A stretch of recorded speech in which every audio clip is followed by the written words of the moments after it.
School students waded into the mud on the path to school and staged a protest. The connecting road from Shribhumi town to Longai's Maize Gram has been in a dilapidated condition for a long time. Despite years of agitation, no positive results have been achieved. Even after one MLA completes a term and a new one is elected, there has been no change in the condition of the road, informed the locals. They further say that with the arrival of the rainy season, students and local residents face extreme hardship.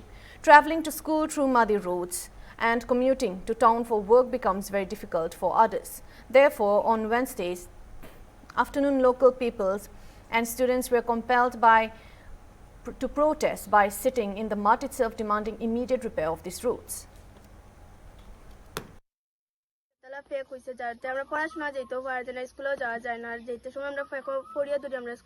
আমাদের রাস্তার বাচ্চারা আওয়া যাওয়ার জন্য অনেক অসুবিধা হচ্ছে এবং ছাত্ররা স্কুলে যাইতে পারে না, মাস্টার বাটা করতে পারে না এই রাস্তার জন্য। ছোট ছোট গাড়িগুলো পাল্টে খায়।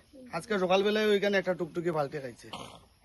আমরা এটাও এমএলএ টাইম দাবি করতাম, টাইম করাক্কা আর ভারতমালা দিয়ে করাক্কা আমরা অতি সত্ত্বে রাস্তার কাজটা করাইয়া দিতাম। রাস্তার অবস্থা এইরকম কেন হইলো?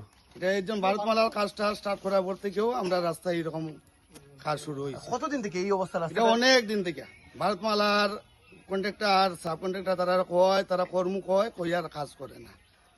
আমরা এখন বাধ্যতা হইয়া ছাত্ররা লইয়া আমরা আন্দোলনে নামছি।